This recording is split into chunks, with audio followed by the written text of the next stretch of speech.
It's a Thursday afternoon, and everything is going great. The broker is smiling.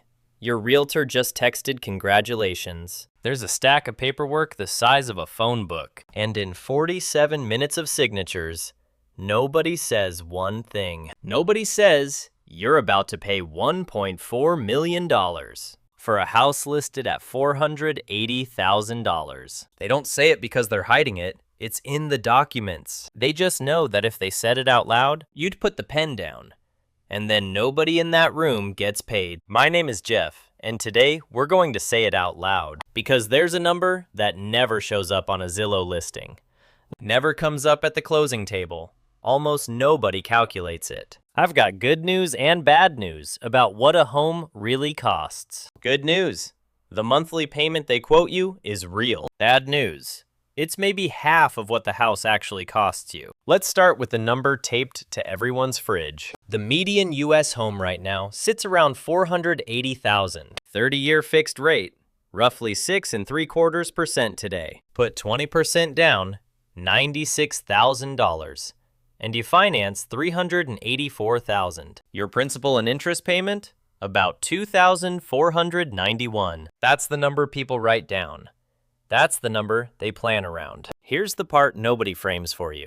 On a $384,000 loan at that rate, over 30 years, you pay roughly $512,000 in pure interest. Read that again.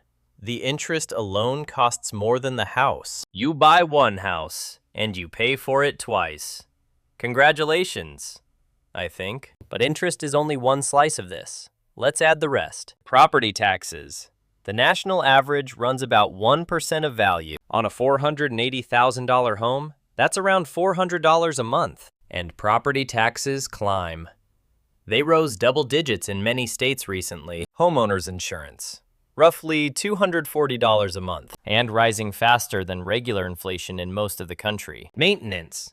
The old rule says budget 1% of value a year. That's another $400 a month.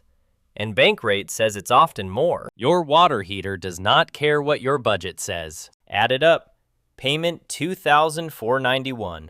Taxes $400. Insurance $240. Maintenance $400. You're at $3,532. Before you've bought a single piece of furniture, that gap between the quote and the real number is the whole video. If this is already changing how you see your mortgage, hit like. It takes 1 second, and it helps more people find this before they sign. Now here's the 30-year total nobody puts on the listing. Mortgage interest, about $512,000. Property taxes, over 30 years, about $144,000. Insurance, roughly $87,000. Maintenance, another $144,000. Closing costs to buy and sell, combined, $30,000 to $40,000 more. Add it together. Beyond the purchase price, over $940,000. Add the $480,000 sticker, and the true cost passes $1.4 million. That's not fuzzy math.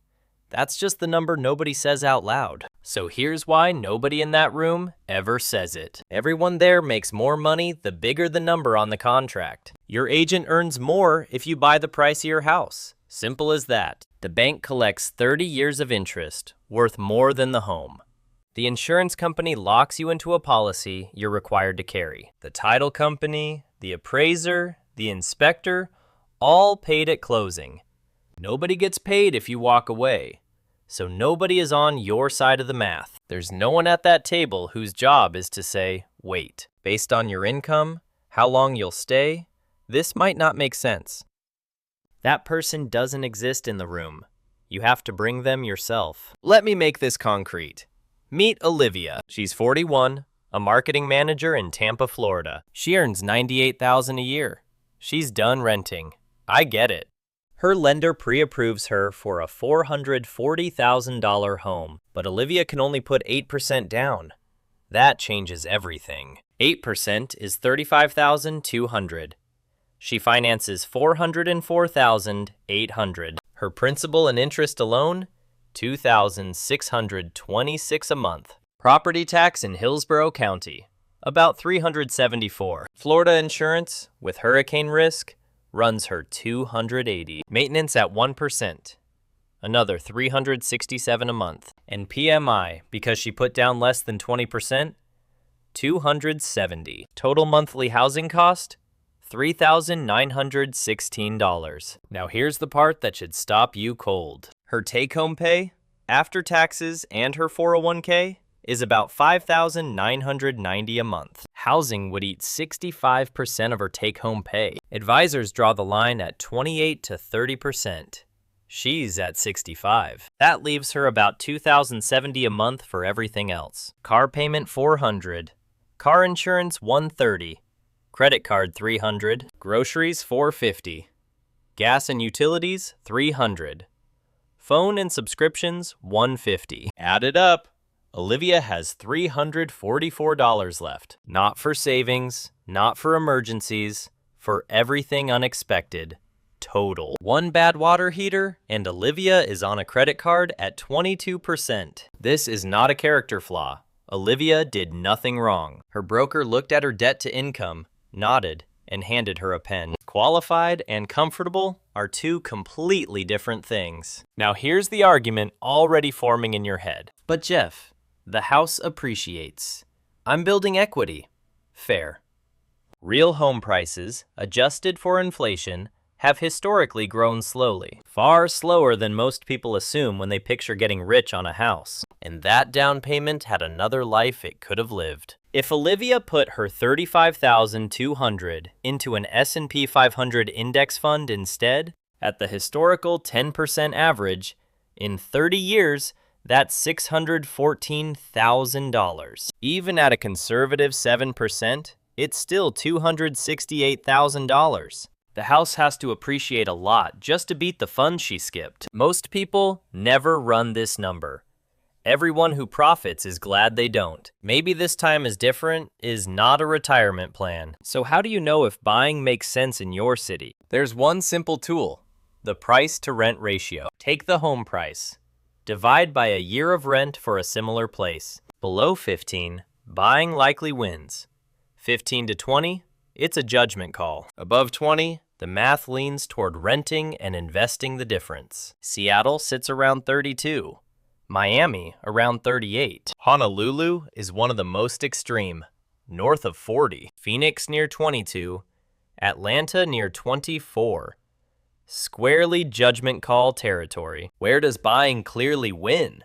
Pittsburgh, Cincinnati, Buffalo. Cheaper because demand is softer than where everyone wants to live. The cities people most want? Almost uniformly above 20. The old 5-year break-even rule is now on life support. With high rates and big transaction costs, break-even now runs closer to 10 years. If there's a real chance you move in 5, the math is against you. Now here's what genuinely confuses people about all this. If renting and investing wins on paper, why are owners wealthier? The Federal Reserve's data shows owners with vastly higher net worth. Here's the answer, and it's not what the math predicts. Most renters never actually invest the difference. They just spend it. The mortgage is a forced savings plan. A terrible one, with huge interest. But it runs automatically, whether you feel like it or not. For most people, that behavior gap is the whole ballgame. If you already invest automatically, the pure math is yours to claim. So when does buying actually make sense? 4 clean conditions. 1. Your local price-to-rent ratio is under 20. 2. You're genuinely staying put at least 7 to 10 years. 3. Total housing cost stays under 30% of gross income. That's the whole number. Payment, taxes, insurance, maintenance, not just the payment. 4. Your down payment doesn't wipe out your emergency fund, and it doesn't stop you investing for the first 3 years. Buy it as a home, not as your primary wealth-building machine. Stocks have a century of strong real returns. Housing, historically, has not. The math on which one to own more of is not subtle. Here's your exercise, and it takes 10 minutes. Find a comparable home in your area and its real monthly cost. Payment, plus taxes, plus insurance, plus 1% for maintenance. Compare that to your current rent. Then ask one honest question. What would I do with the difference if I kept renting? Would it go into an index fund? or quietly become a nicer car? Be honest. The answer decides whether the math is actually yours. The mortgage payment is not the cost of the house. It's the entry fee to a 30-year commitment past $1 million. Paid to people who were never paid to tell you that. The people who end up house poor all have one thing in common. They knew something felt off, but everyone around them was buying. So run your numbers first, then decide, not the other way around. Buy the home you can actually afford to live a life inside. If this changed how you'll walk into that closing room, subscribe. This isn't financial advice. It's the math nobody read you out loud.